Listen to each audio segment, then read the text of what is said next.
The people who are best with money are usually the worst at budgeting. That sounds backwards, so let me say it again. The households that quietly build real wealth, the ones who hit retirement with 7 figures and barely think about it, most of them have never kept a spreadsheet in their life. They are not tracking every coffee. They are not sorting receipts on a Sunday night. And yet they win, year after year, while the person color-coding their expenses into 40 categories ends up frustrated and broke by March. I know that stings if you have tried hard at this. You downloaded the app, you set up the categories, you promised yourself this was the month you would finally get it together. And for about 11 days you did. Then life happened.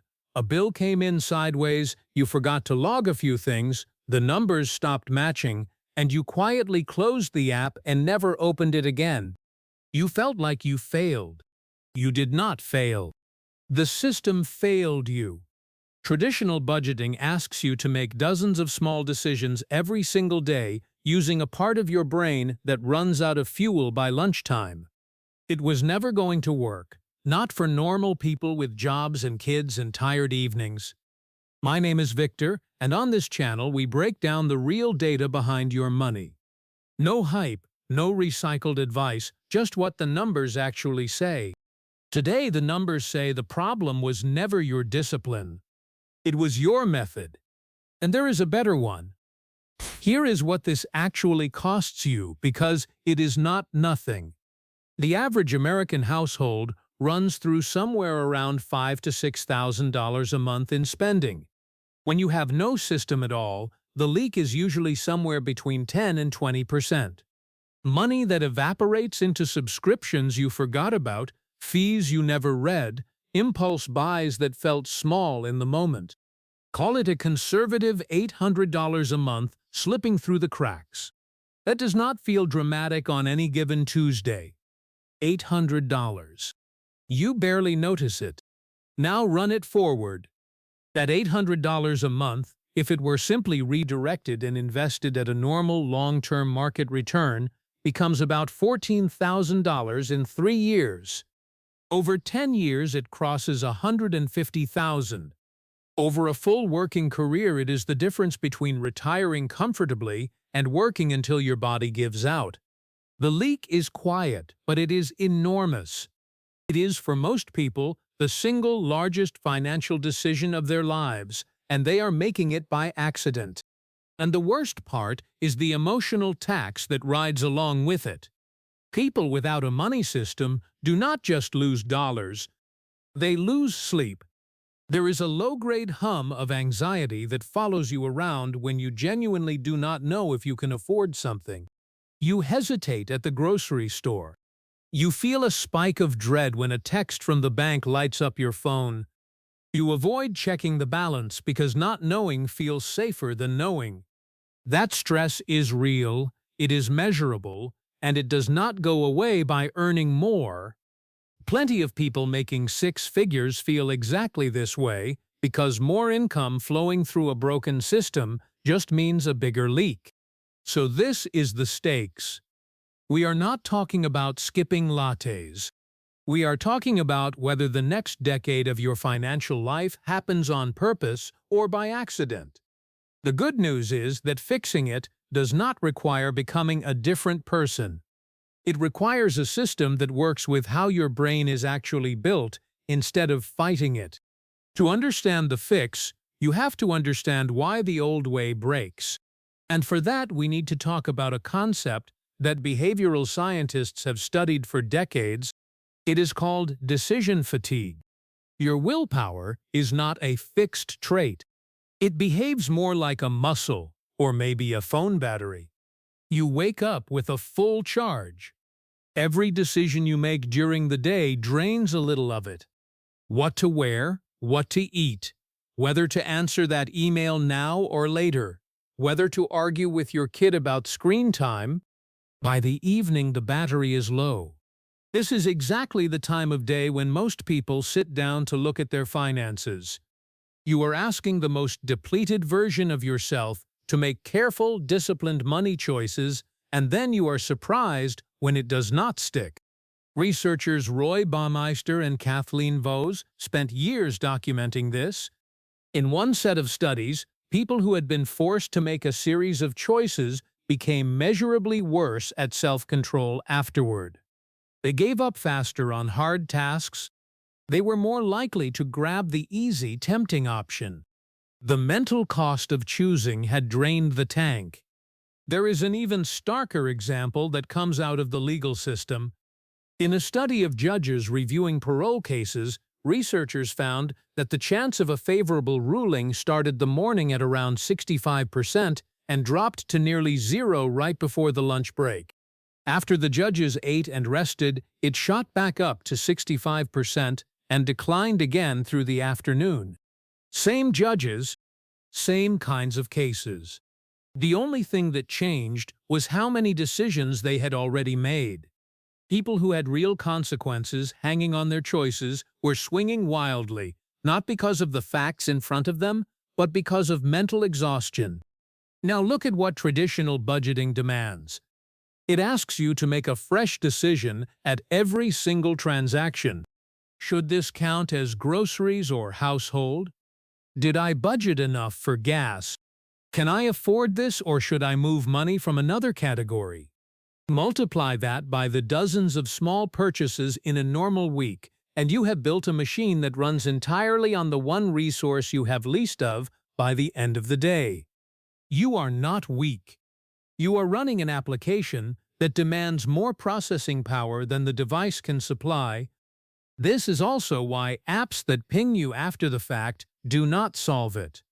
They tell you what you already spent. The decision is gone. The willpower was spent at the cash register when your battery was low and the cookie was right there. Tracking is just a record of battles you already lost. So the answer is not more discipline, it is fewer decisions. The wealthy households I mentioned at the start are not more virtuous than you. They have simply arranged their money so the right thing happens without a decision at all. They removed willpower from the equation.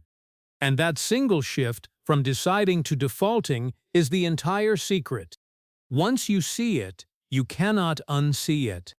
So let me give you the actual system. I want to be specific because vague advice is what got you here. This has 4 parts, and the whole point is that once you set it up, it runs without you. The first part is one account that you never touch. Most people run their entire life out of a single checking account. Money comes in, money goes out, and the balance is a constantly moving target that tells you nothing. You cannot tell what is safe to spend because everything is mixed together. The rent money, the fun money, the savings, all of it sitting in one puddle. So the first move is to open a second checking account, separate from your main one. This is your bills account. Every fixed cost you have, rent or mortgage, utilities, insurance, car payment, the subscriptions you actually want to keep, all of it gets paid out of this one account and nothing else. The second part is the percentages. You are going to split your income into 3 buckets, and I am going to give you a starting point that you can adjust. 50% goes to needs, the genuine fixed costs of staying alive and employed. 30% goes to wants, the spending that makes life worth living, dinners out, hobbies, the stuff you actually enjoy. 20% goes to your future, which means paying down high-interest debt first, then building savings, then investing. If those numbers do not fit your life right now, that is fine. If you live in an expensive city, your needs might be 60% and your future 10% for a while. The exact split matters less than the fact that you have one and it is automatic. Which brings us to the third part, and this is the part that makes the whole thing work. Automation. On the day after you get paid, money moves on its own. Your future bucket, that 20%, transfers automatically into savings and investment accounts before you ever see it. Your bills bucket gets funded automatically to cover everything fixed. What is left sitting in your main account is, by definition, the money you are free to spend. No tracking, No logging, no deciding. If the money is in the spending account, you can spend it. When it runs low, you are done for the period. That is the entire mental model. One number, one account, zero spreadsheets. This is the famous idea of paying yourself first, and it is not a motivational slogan. It is a structural trick. When your savings come out automatically at the top, before the spending, you adapt your lifestyle to what is left. People are remarkably good at living on whatever is in the spending account. We are terrible at saving whatever happens to be left over at the end, because there is never anything left over. Reverse the order, and the math quietly takes care of itself. The fourth part is the cleanup, and you do it once. Sit down for 1 hour, just one, and pull up your bank statement from the last 2 months. Find every recurring charge. The streaming services, the apps, the memberships, the free trials that quietly started charging you. Most people doing this for the first time find somewhere between $40 and $100 a month of stuff they completely forgot they were paying for. Cancel anything you would not actively re-sign up for today. This is the only part of the system that feels like work, and you never have to do it again. After that, the structure holds. Now, what makes this work where budgeting failed?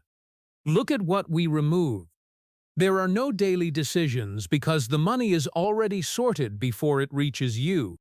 There is no tracking because the spending account balance is the only number you need and your bank already shows it to you. There is no willpower required at the point of purchase because if the money is there, it is yours to spend, and if it is not, the decision was made for you weeks ago when you were rested and thinking clearly. You moved the hard choices to the beginning when your battery was full and you made them once instead of 200 times a month. I want to be honest about something. The first month feels strange. You are used to that single blurry account, and splitting it up feels like more complexity at first. Give it 2 pay cycles. By the second month, something clicks. The spending account becomes the only thing you check, and checking it takes 4 seconds. The anxiety starts to drain out, because for the first time you are not guessing. You look at one number and you know exactly where you stand. That feeling, knowing without doing math, is what people who are good with money have.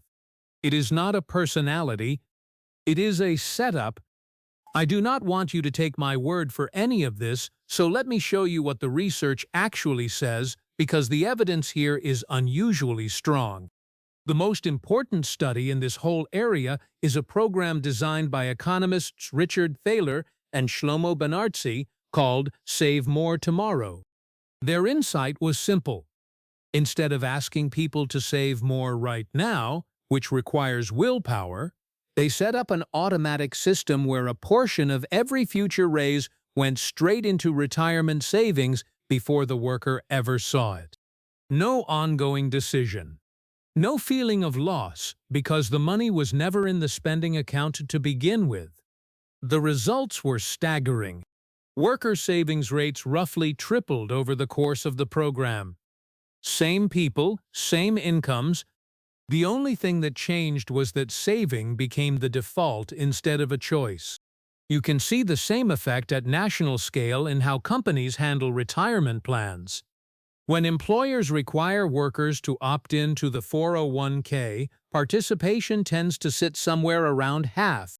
When they flip it so that workers are automatically enrolled and have to actively opt out, participation jumps to around 90%. Vanguard reports this pattern across millions of accounts year after year. Think about what that means. The exact same human beings with the exact same finances save at completely different rates depending on one thing. Which option happens automatically? Nobody got more disciplined. The default did the work. There is also good evidence on the account separation piece. Behavioral economists call it mental accounting, the very human habit of treating money differently depending on which mental bucket it sits in. For a long time, economists treated this as a flaw, a sign that people are irrational. But it turns out you can use it on purpose. When money sits in an account literally labeled for a specific job, people are far less likely to raid it. The label creates a small psychological barrier. Researchers have run experiments where simply putting savings in a separate, named account dramatically increased how much people held on to compared to the same money sitting in a general account. The friction is the feature. And on decision fatigue, the practical takeaway is consistent across the research, even where the lab details get debated. The fewer money decisions you have to make in a depleted state, the better your outcomes. Every choice you can move to the beginning of the month, made once while you are rested, is a choice you cannot lose later while you are tired and standing in a checkout line. So when you put it together, the science is pointing in one clear direction. Willpower-based budgeting fights human nature and loses. Structure-based budgeting uses human nature and wins. The wealthy are not opting out of budgeting. They have automated it so thoroughly that it stopped feeling like budgeting at all. So here is exactly what to do this week. Not someday. This week while it is fresh. Step 1. Open one new checking account, separate from your main one. Almost every bank lets you do this online in about 10 minutes, and it should cost you nothing. This is your bills account. Step 2. Make a single list of every fixed cost you have. Rent, utilities, insurance, minimum debt payments, the subscriptions you actually want. Add them up. That total is what needs to live in your bills account each month, and you will move bill payments over to it. Step 3. Pick your percentages. Start with 50% needs, 30% wants, 20% future if it fits. If it does not, adjust honestly to your real life, but protect the future number even if it starts small. 5% automated beats 20% you only dream about. Step 4. Set up 2 automatic transfers timed for the day after payday. One sends your future money into savings or investments. One funds your bills account. Your bank can schedule both. This is the step that quietly changes your life, so do not skip it. Step 5. Spend the next hour killing dead subscriptions. Pull 2 months of statements, cancel anything you would not re-sign up for today, and pocket the difference. That is it. After this week, your job is almost nothing. You check one account, the spending account, and you let the rest run. No app, no spreadsheet, no Sunday night guilt session. The system carries the weight so you do not have to. If you do only one of these 5 steps, make it the automatic transfer for your future bucket. That single move, paying yourself first before you can spend it, does more than every budgeting app on earth combined. Here is a question I want you to actually sit with. If saving happened automatically before you ever saw the money, how much would you genuinely miss it? For almost everyone, the honest answer is barely at all. That gap between what you fear losing and what you actually miss is where your entire financial future is hiding. So get the system running this week and watch how fast the noise in your head quiets down. Next time, we are going somewhere that trips up even people who have their budgeting handled. How to pay off debt fast without wrecking your life in the process. There is a specific order to attack your debts in, and most people get it exactly backwards, which costs them years and thousands of dollars. I will show you the real sequence and the math behind it. This is the channel where your money finally starts making sense. Subscribe, and I will see you in the next one.